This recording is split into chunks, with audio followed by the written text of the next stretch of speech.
안녕하세요. 서울한의원 대표원장 박종희입니다. 지난 시간까지 앞쪽 레인 전두엽을 강화시키는 방법 2까지 말씀을 드렸는데요. 오늘은 세 번째로 앞쪽 뇌를 강화시키기 위해서 가장 즐거운 일을 취미로 만든다 라는 제목으로 세 번째 설명을 드리도록 하겠습니다.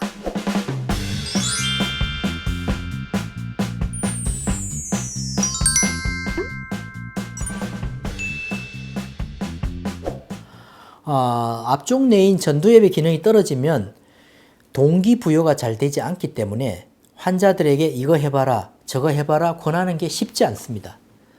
전두엽의 기능이 떨어지면 뭐든지 하지 않으려고 하기 때문에 그렇습니다. 처음에는 다들 알겠다고 대답해도 대부분 실행으로 옮겨지지 않는다. 그래서 저는 첫 상담에서 환자가 어떤 것을 좋아하고 무슨 이야기를 나눌 때 즐거워하는지를 찾기 위해 많은 시간을 드립니다. 매사에 흥미가 없는 사람도 어떤 이야기에 있어서는 눈을 반짝이기 마련이기 때문입니다. 바로 이 부분을 의사와 환자, 보호자가 함께 찾아 나가는 게 치매 예방과 치료의 핵심입니다. 어르신을 모시고 사시는 분들 중에서 어르신이 갑자기 어떤 일에 흥미도 없고 고집이 세어진다든지 뭘 하라고 하면 무조건 안 한다고 할 때 바로 이 앞쪽 뇌 전두엽이 약화되면서 치매가 올 수 있는 전조증상이라는 것을 꼭 명심하시면 좋겠습니다.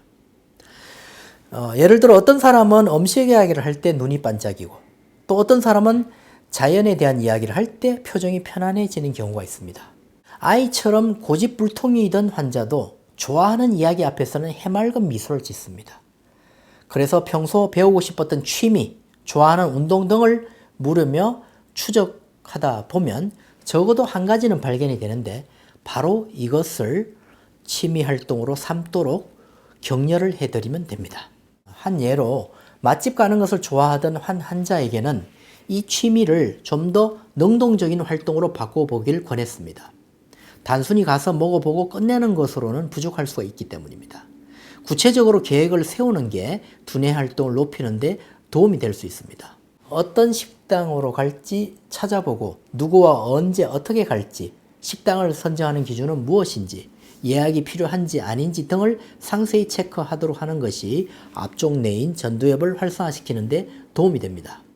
그러면 환자는 식당의 탐색, 교통편 알아보기, 그리고 동행자와 약속 잡기 등의 과정을 통해 평소와 다른 접근으로 뇌를 사용하게 됩니다. 혼자서 하는 취미보다 다른 사람과 어울리고 대화를 유도할 수 있는 활동을 추천하는 것이 좋습니다. 다른 사람의 입장을 듣고 생각을 정리하는 과정, 다양한 감정과 감각을 소모하며 계획하는 과정이 앞쪽 뇌인 전두엽을 포함한 다양한 뇌 영역을 도미노처럼 순차적으로 움직이게 합니다. 맛집을 한 예로 들었지만 노래교실, 종교활동, 여행, 운동 동호회 등 다양한 방법이 있으니 참고해 보시기 바랍니다. 그래서 이러한 취미 활동이 가져오는 앞쪽 뇌인 전두엽의 변화에 대해서 설명을 드리면요. 첫 번째는 전두엽의 동기센터 활성화인데요. 예를 들어서 여행을 가거나 친구를 만나는 일, 혹은 영화 감상, 맛집 탐방처럼 즐겁고 유쾌한 일을 계획하는 일은 전두엽의 앞쪽에 위치한 동기센터를 단련시키는 데 도움이 됩니다. 동기센터가 망가지면 무기력해지고 무의지해지게 되며 무언증이 걸릴 수가 있고 또 무표정 등과 같은 모든 행동과 감정이 사라지다시피 하는데 손상이 되기 전에 이 부분을 지속적으로 자극해 주는 것이 좋습니다. 평소 늘 같은 생활 패턴만 하게 되면 우울 증세가 생기는데 이럴 때도 이 동기센터가 제대로 기능하지 않을 수 있습니다.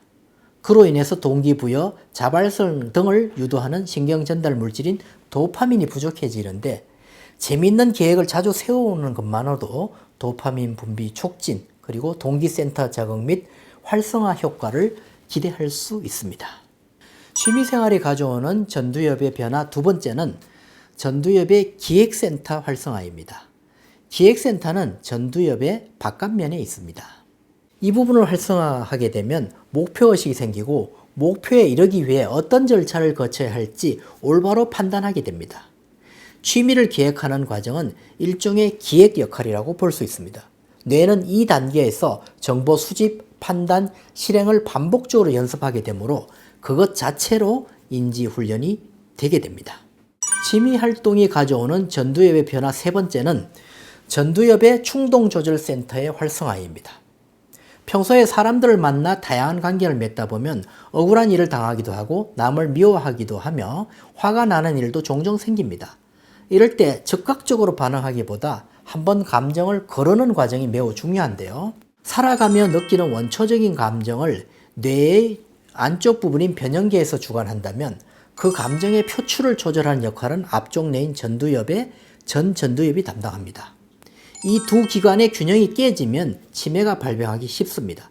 특히 전두엽의 충동조절센터가 망가졌을 때 뇌의 깊숙한 곳인 변연계가 과도하게 활성화되면 이성과 감정을 주관하는 뇌의 기능에도 이상이 오는 것입니다. 화가 나는 감정이 올라올 때 왜 화가 났는지, 이런 일이 어쩌다 생긴 건지 등을 차분히 돌아보는 연습을 하는 것이 전두엽의 기능을 강화시키는 데 도움이 될 수 있습니다. 취미생활이 가져오는 전두엽의 변화 네 번째는 전두엽의 사회센터의 활성화입니다. 사람들과 잘 어우러져 살아가게끔 하는 사회적 기능도 바로 앞쪽 뇌인 전두엽에서 담당합니다. 일반적으로 사람들은 상대방의 행동이나 표정을 보면 감정을 직감할 수 있고 때로는 그 감정에 동요되기도 합니다. 이는 개체의 움직임을 관찰할 때 전두엽에서 거울신경세포가 활발히 활동하기 때문입니다. 시각 정보를 해독하고 운동 영역에 명령을 전달하기까지 후두엽, 척두엽, 두정엽이 모두 활성화되는데 그래서 전두엽의 거울신경세포를 사회센터라고 부르기도 합니다. 전두엽의 사회센터가 손상되지 않고 튼튼하게 유지가 된다면 다른 사람을 느끼고 그 감정을 배려하는 이타심이 생겨나게 됩니다. 이런 성숙한 기질은 사람들과의 관계, 활발한 교류를 통해서 단련되게 됩니다. 그렇기 때문에 정신적으로 풍요로운 뇌활동을 하기 위해서는 대인관계가 중요하다는 사실을 반드시 기억해야 합니다.